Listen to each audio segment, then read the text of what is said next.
Take a look at this latest poll. The numbers in Michigan, the Senate race there between Republican John James and Democrat Gary Peters. The Detroit News reporting this week that James is trailing Peters by a 9-point margin, but the RCP average lists this race as a toss-up. So what, if any, indication does this give about the presidential race in Michigan? Do you believe your eyes or do you believe the numbers? Let's welcome in Vice President of the City Council in Flint, Michigan, Mr. Maurice Davis, and Michigan union worker Jerry Wayne to discuss these issues in that battleground state. Mr. Davis, we're going to start with you. You're a lifelong Democrat. You voted for Hillary Clinton in 2016, but you decided to vote for President Trump this time around. What changed your mind about the president, and do you believe there are more people in Michigan, Democrats, who believe the same way you do? You know what? I'm a lifelong Democrat, but I'm finding out now that a lot of people are frustrated with that Democrat movement. I'm going to call it a movement, what it is, because, you know, the narrative, especially in the black community, you're not black unless you vote Democrat. And finally, people are waking up to seeing that the Republican Party is the party of getting it done. And President Trump is our opportunity to make a change and a better way of life up in Michigan. We're getting it.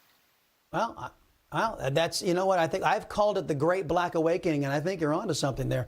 Jerry, the New York Times is saying that Beijing Biden is up by 8 points in Michigan, but Trafalgar has President Trump up by 2.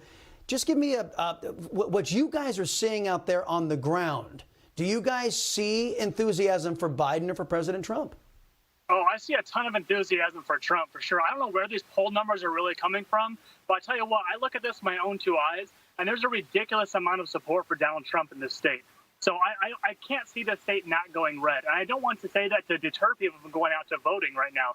I think everybody should go out and vote. Don't look at it as if this is a win for either side. Actually go out and actually do your part there. But, you know, I was just at the rally for Donald Trump there the other day, and he came out and he asked, he goes, you know, who here has voted so far? And only 10% of the crowd raised their hand. There's a big wave coming, and it's going to come November 3rd. Well, you know what? And you're what I call Governor Nit Whitmer up there in Michigan. She's not doing the Democrat Party any favors. Mr. Davis, I want to ask you, because the press will not play this soundbite of Mr. Biden saying that if you don't vote for me, you ain't black. And when he said that, what was your reaction, sir? Well, frustration, because you know what? When they do a GOTV get out to vote rally, they don't mean vote, they mean a dictatorship. People are frustrated. And let me say, the enthusiasm for the Democrats, I was on a radio interview earlier today, and I'm going to tell you something. The Biden campaign have no enthusiasm. But now, even in a black community, they're having discussion about President Trump winning this election. And they know it's going to be a wave coming next Tuesday. A red wave is coming through Michigan next Tuesday. They already know that. Hey, amen to that. Because look what they have to look forward to: more jobs, more prosperity for the black community, for the Latino community, for the American community. Jerry, last thing I have for you: you infamously got into Joe Biden's face, confronting him about his anti-Second Amendment stance. What, aside from the Second Amendment, what rights do you think we may lose if we're unlucky enough to be burdened with a Biden-Harris administration? Honest with you, our Second Amendment right is the most important right because it protects the rest of them.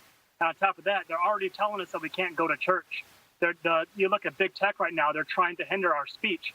So if we think this is just the beginning, you know, we haven't even got started yet. There's a big issue that's happening in our country right now, and we need to check our moral values and to actually vote accordingly to that. You know, our union, I'm out of 1102 Detroit, and our union members, the UBC, actually just endorsed Joe Biden, and I actually asked for every last one of our representatives to step down because our vast majority of the men do not stand with that whatsoever. They're using us to stand on our shoulders and actually speak for us when they're not actually saying what we want them to say. Well, that's how the Democrat Party works. They don't care about what the people say. They just care about what the elites say. Gentlemen, I really appreciate your time, and let's Let's hope that Michigan's going to be another surprise for the Republicans this election cycle. Newsmax TV is now America's fastest growing cable news channel. We give you the real news you need. So subscribe to our YouTube channel and give us a thumbs up. If you like this video, share it with your friends. Newsmax TV streams live on YouTube for free. Newsmax TV, real news for real people.